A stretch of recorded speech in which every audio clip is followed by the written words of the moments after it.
जी, तो आज बात करेंगे ईमान रजब का मखलावा और मरियम असजद का, दोनों में कितना फ़र्क था। उसके बाद बात करेंगे जी, जो न्यू सॉन्ग रिलीज़ किया गया है रजब का, मतलब कि हेरा मानी के साथ, और उन वो सिंगर जो एक लड़का है, मुझे नाम नहीं आता उसका, उसमें किस तरह से रजब को बेवकूफ़ बनाया गया है। तो यही है आज का टॉपिक। वीडियो को आपने स्किप नहीं करना है, चैनल को करना है सब्सक्राइब, वीडियो को करना है लाइक और शेयर। अस्सलाम वालेकुम। कैसे हैं आप सब? उम्मीद है कि सब ठीक होंगे और अपनी फैमिलीज़ के साथ सेफ होंगे। अल्हम्दुलिल्लाह मैं भी बिल्कुल ठीक हूँ। आप सबकी दुआओं और सपोर्ट का बहुत-बहुत शुक्रिया।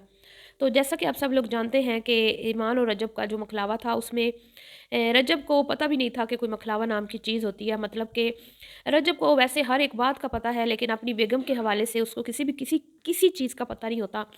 हालाँकि उसने अपने हिसाब से अपनी बेगम से तमाम एग्रीमेंट्स पर साइन करवा लिया है, ताकि बाद में वो खातून जो है उसको किसी किस्म की कोई टेंशन ना दे, परेशानी ना दे, कोई उससे डिमांड ना करे।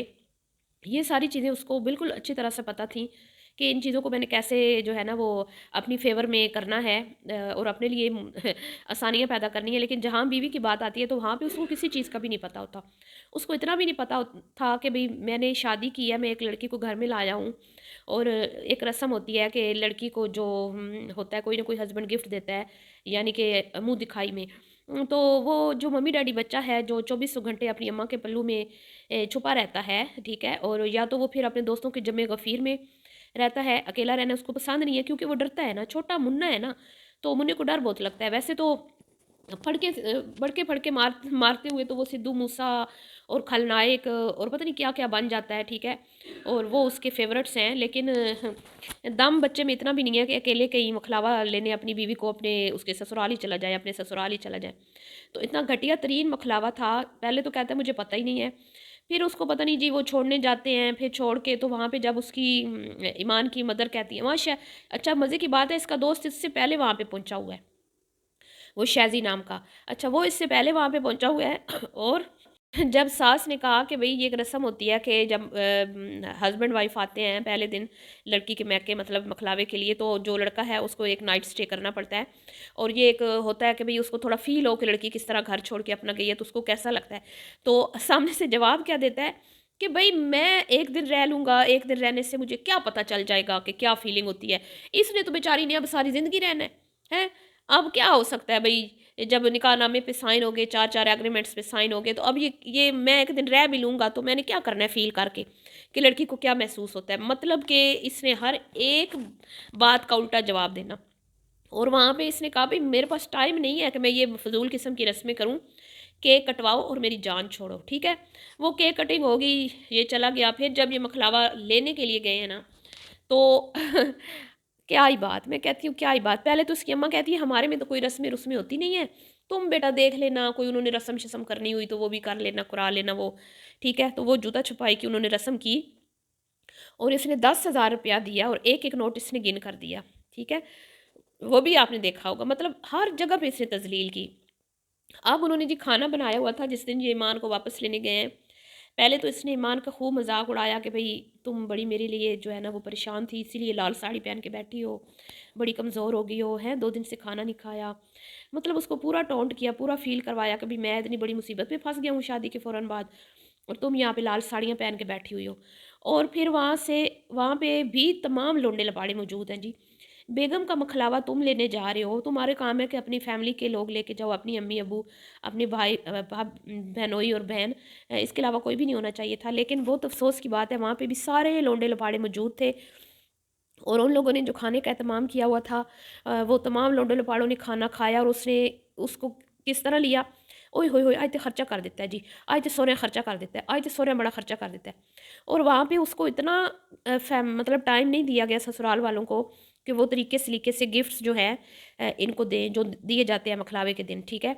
तो वहाँ पर जी उसको कहता है कि तू अम्मा-अब्बा के साथ चली जाई घर, तो मैं जा रहा हूँ, मुझे बड़ा काम है, मेरे पास तो टाइम नहीं है। तो फिर दोस्तों के साथ जो है ना वो चला गया है। आप सबको पता है कहाँ गया था, वो आगे उसके व्लॉग में आपको नज़र आ जाएगा।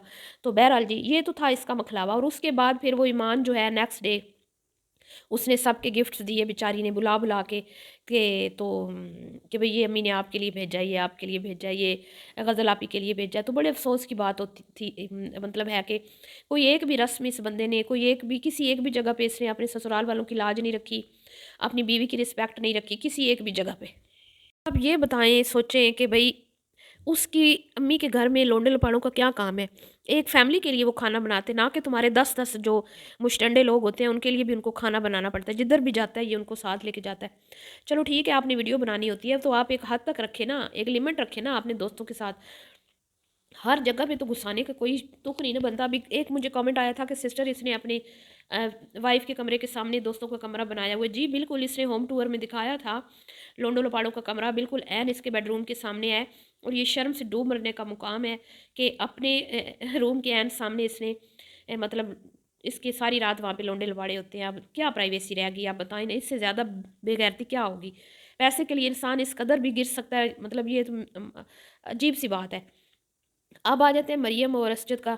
मरियम और असजद का मखलावा आपने देख लिया, कितना डिसेंट तरीके से पूरी फैमिली जो है वो हस्बैंड वाइफ ज़ाहिर बातें गए होंगे, फिर उन्होंने नाइट स्टे किया होगा। नेक्स्ट डे उनकी फैमिली पूरी गई हुई थी, इनवाइट किया हुआ था मरियम की फैमिली ने कि आप डिनर उनका हमारे साथ करना है। फिर वो सारी फैमिली गई है तरीके से। और फैमिली में क्या था, सिर्फ अपनी फैमिली थी, सिर्फ और सिर्फ अपनी फैमिली। ये होती है रिस्पेक्ट, ये होती है इज्जत, कि हर किसी को उठा के नहीं लेके जाना होता। लड़की वालों पे एक्स्ट्रा बोझ डालने का कोई तुक नहीं बनता कि भाई अगर आप अपनी बहू का मखलावा लेने जा रहे हो तो ऊपर से 10 15 12 लोग और लोंडे लपाड़े साथ लेके जाओ, अगलों पे बोझ बढ़ाओ। बड़ा डिसेंट तरीके से तमीज़ से गए हैं फिर, ठीक है।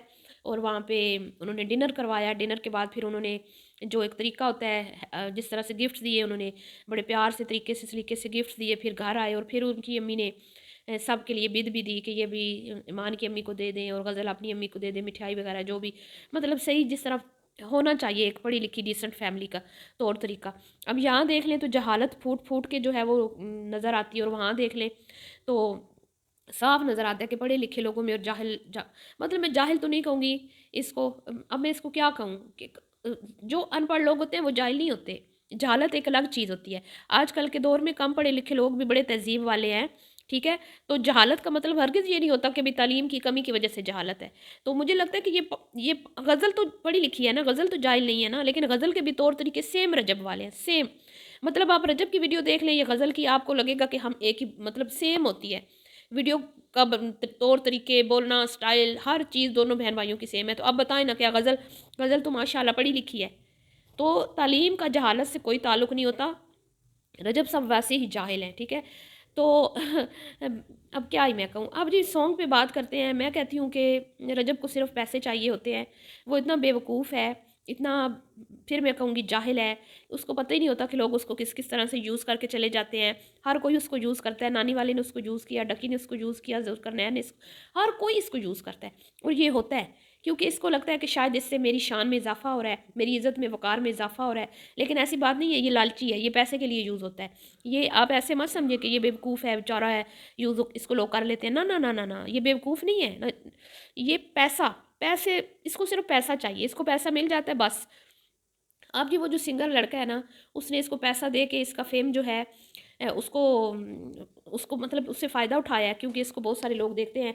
आज तक उसका कोई सॉन्ग हिट नहीं हुआ। पहले भी उसने 1-2 काफ़ी मतलब फ़ेमस लोगों के साथ काम किया है, लेकिन उसका कभी भी कोई सॉन्ग हिट नहीं गया। इस दफ़ा उसने रजब को अपने उसमें लिया अपने सॉन्ग में, ठीक है। तो एज़ ए आर्टिस्ट, लेकिन क्यों लिया? सिर्फ़ इसलिए कि भी इसकी फ़ैन फ़ॉलोइंग है, मेरा जो सॉन्ग है वो हिट जाएगा। लेकिन ये उसकी बहुत बड़ी गलतफ़हमी है। गाने में कोई दम होगा तो ही लोग सुनेंगे, सिर्फ़ रजब की का थोबड़ा देखने के लिए तो लोग तुम्हारा गाना नहीं सुनेंगे।